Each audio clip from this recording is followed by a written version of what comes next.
What happens to a nation whose current generation is unfit to fight a war? And yet that nation is in the midst of a war whose outcome will determine whether civilization lives or dies. We are facing two potential directions for the future of mankind. Choices which largely lie on the population's ability to choose to fight, rather than roll over and hope their death doesn't hurt too much. Humanity now could either become elevated to an entirely new level or plummet into the deepest dark ages mankind has seen thus far. We now, together, are in a terrible situation where governments of the world no longer represent the cause of civilization. Since the November 2010 election, the U.S. population has found itself sulking in a corner, licking its wounds, faced with the ugly reality of their decision to vote out of hatred for Congress, rather than build up a Congress who would represent them. This pessimism, if permitted to continue, will reap what it sows: austerity budget cuts, bailouts, and long wars. We at LaRouche PAC propose a much more American alternative. What we must now do is dig within our cultural heritage to find the tradition, the precedent for action, in which we as a nation can find the moral fitness to survive.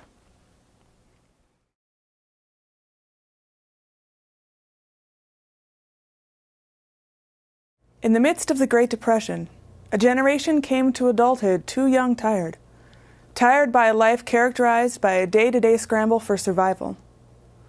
This was a time when in some regions of the United States, 90% of school children were malnourished. 1 million family farms were lost in a 4-year period, and unemployment reached 80% in cities like Toledo, Ohio. So many schools had reduced hours or shut down completely that 3 million children simply left school, 200,000 of which took to riding the rails.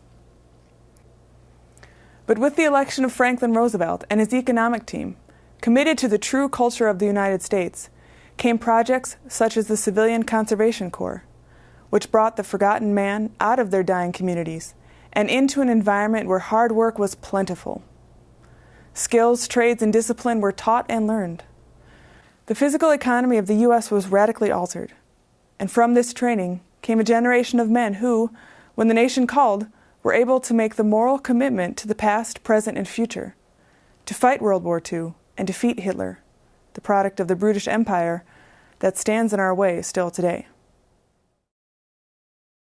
75 years later, in the midst of an economic collapse far worse in scope and implications than the Great Depression, and Roosevelt's economic recovery is only a pale shadow in the collective memory of the United States population. Nearly destroyed under Trumanism, further attacked through the cultural warfare that was the Vietnam War generation, the knowledge and experience of a productive economy is soon to be extinguished in the United States. The generation now entering adulthood is so far removed from this experience that we are on the cusp of what the Egyptians warned the Greeks as their civilization was about to die out. There are no old men among you. Fortunately for us today, this is not yet quite true.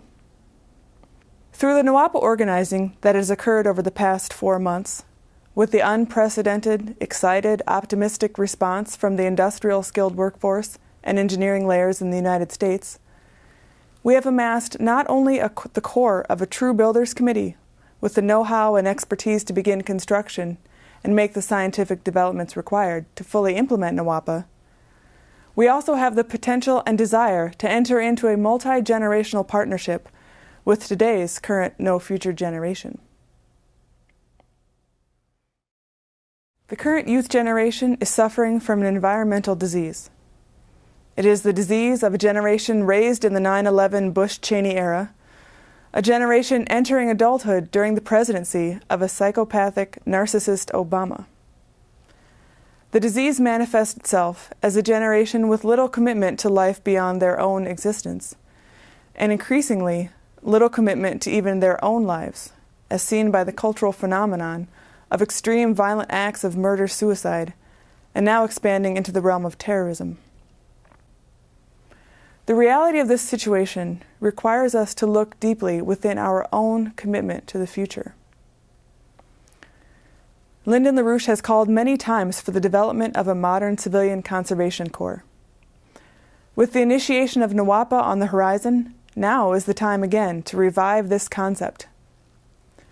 With a modern C.C.C, skillless, wayward young men and women would have the opportunity granted to their great-grandfather's generation. They would be taken out of their drug-infested neighborhoods and sick social environments, brought into a corps of young people led by experts in construction, engineering, and the physical sciences. The youth would be taught the discipline and skills to be the workforce that assists in the initiation of NAWAPA. They will be the generation to continue its construction, as the NAWAPA generation, now being born, will become the first generation in over 50 years to grow up in a productive society. Instead of a 4 to 5 generation dark age, we have the alternative ready. We must now actively pursue the cooperation between our society's old men and the current young adult generation as a means of staving off the impending dark age. You, now, must join with LaRouche PAC to fight for the measures to remove the obstacles that stand in our way of succeeding in developing a new platform for mankind. This means removing Obama, the British narcissist. This means invoking a global Glass-Steagall to shut down the bankrupt international financial system, clearing the air for a Hamiltonian credit system necessary for NAWAPA. So join with us today. After inspecting Skyland, the Commander-in-Chief takes a seat at the head of the table to eat with the boys, and he enjoys every bite of the plain, wholesome food furnished at the camp. It's very good to be here at these Virginia C.C.C camps. I wish I could see them all over the country. And I hope that all over the country they're in as fine condition as the camps that I've seen today. I wish that I could take a couple of months off from the White House and come down here and live with them, because I know I'd get full of health the way they have. The only difference is that they've put on an average of about 12 pounds apiece since they got here, and I'm trying to take off 12 pounds.